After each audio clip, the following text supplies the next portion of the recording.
모든 지파의 이름은 이와 같으니라. 북쪽 끝에서부터 헤들론 길을 거쳐 하맛 어귀를 지나서 다메섹 경계선에 있는 하살 에논까지 곧 북쪽으로 하맛 경계선에 미치는 땅 동쪽에서 서쪽까지는 단의 몫이요 단 경계선 다음으로 동쪽에서 서쪽까지는 아셀의 몫이요 아셀 경계선 다음으로 동쪽에서 서쪽까지는 납달리의 몫이요 납달리 경계선 다음으로 동쪽에서 서쪽까지는 므낫세의 몫이요 므낫세 경계선 다음으로 동쪽에서 서쪽까지는 에브라임의 몫이요 에브라임 경계선 다음으로 동쪽에서 서쪽까지는 루벤의 몫이요 루벤 경계선 다음으로 동쪽에서 서쪽까지는 유다의 몫이요 유다 경계선 다음으로 동쪽에서 서쪽까지는 너희가 예물로 드릴 땅이라. 너비는 25,000척이요 길이는 다른 목서의 동쪽에서 서쪽까지와 같고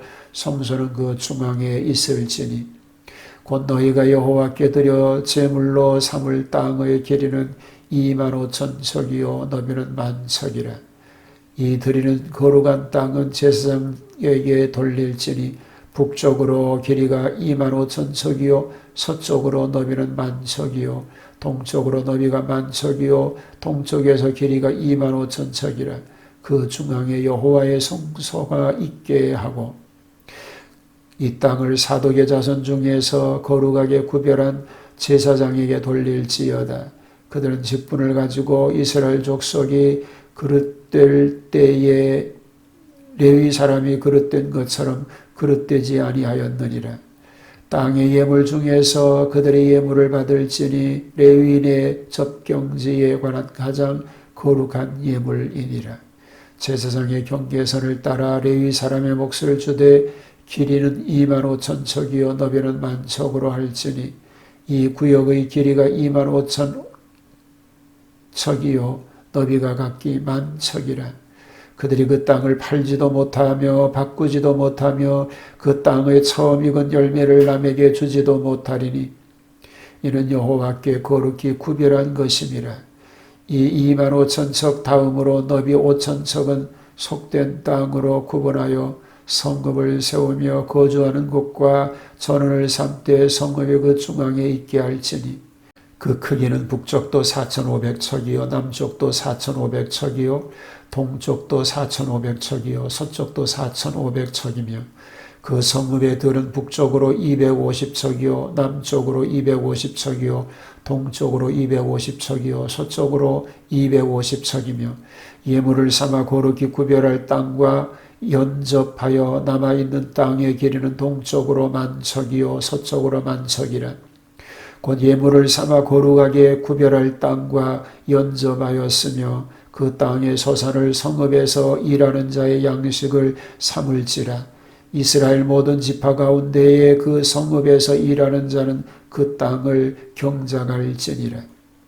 그런즉 예물로 드리는 땅의 합계는 길이도 25,000척이요 너비도 25,000척이라.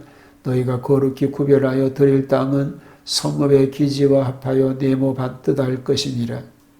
거룩하게 구별할 땅과 성읍의 기지 좌우편에 남은 땅은 군주에게 돌릴지니 곧 거룩하게 구별할 땅의 동쪽을 향한 그 경계선 앞 25,000척과 서쪽을 향한 그 경계선 앞 25,000척이라.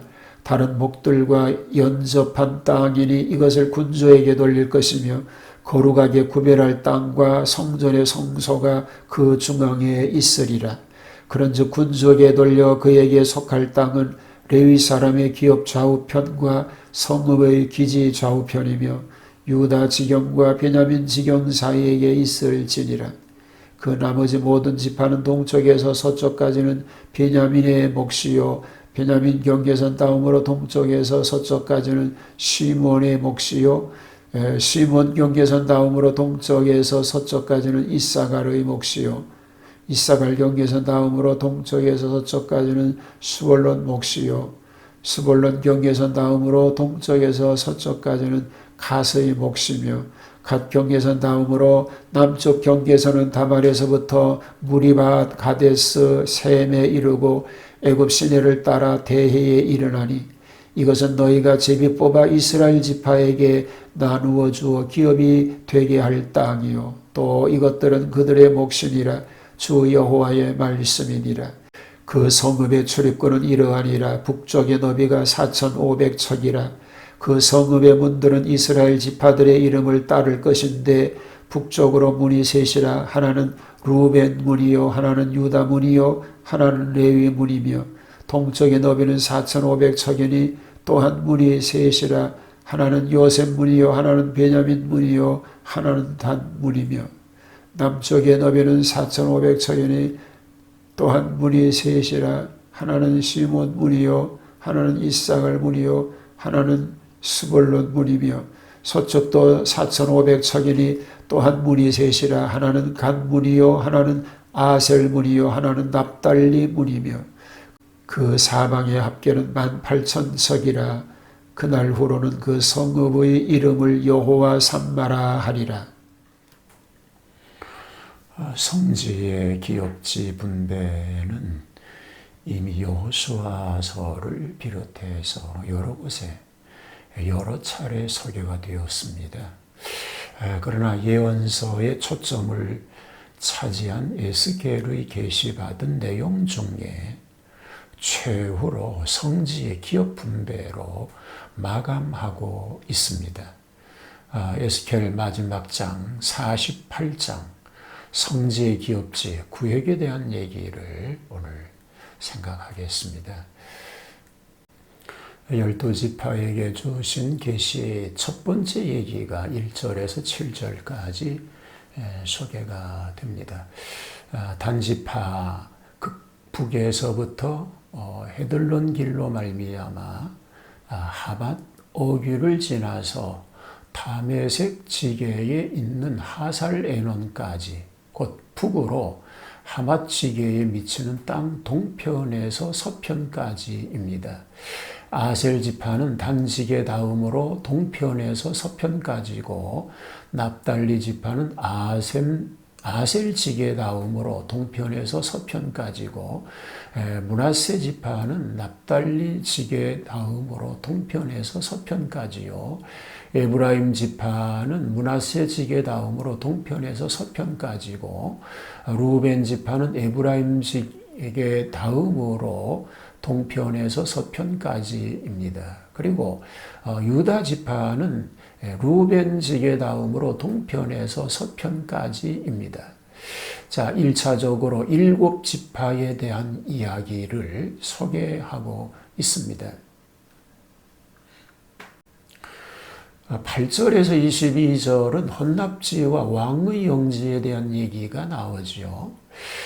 본문은 백성으로부터 헌납한 땅으로 이 땅을 가리켜서 성지라고 부릅니다.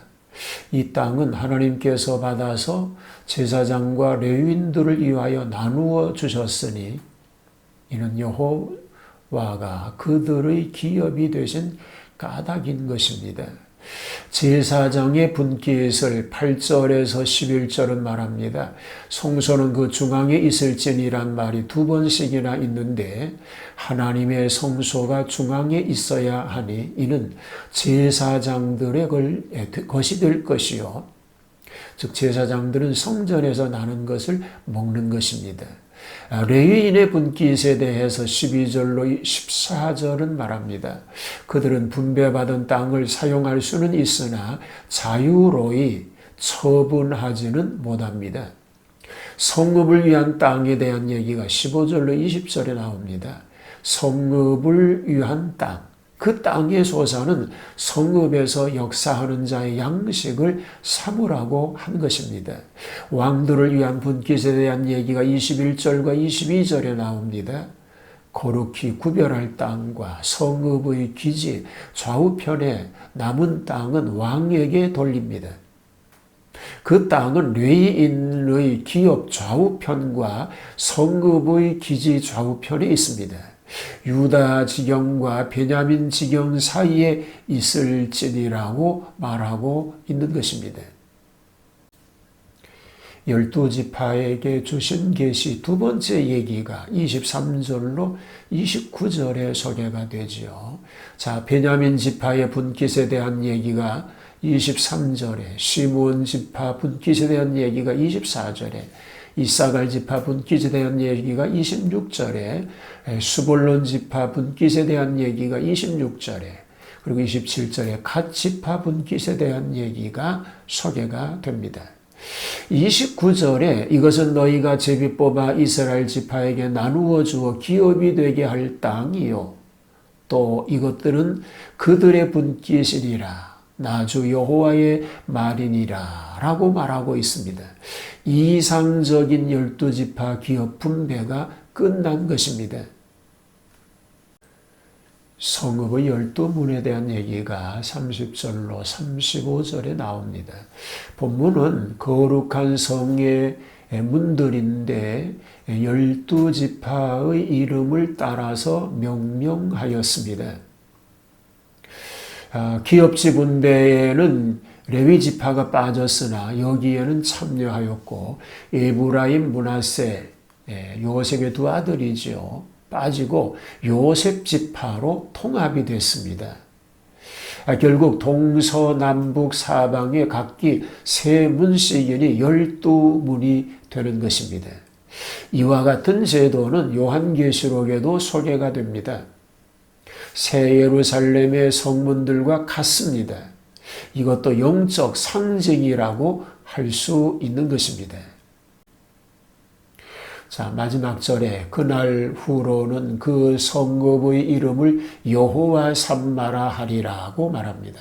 이 말의 뜻은 여호와께서 거기 계시다라는 것입니다. 곧 임마누엘이시다는 것이죠.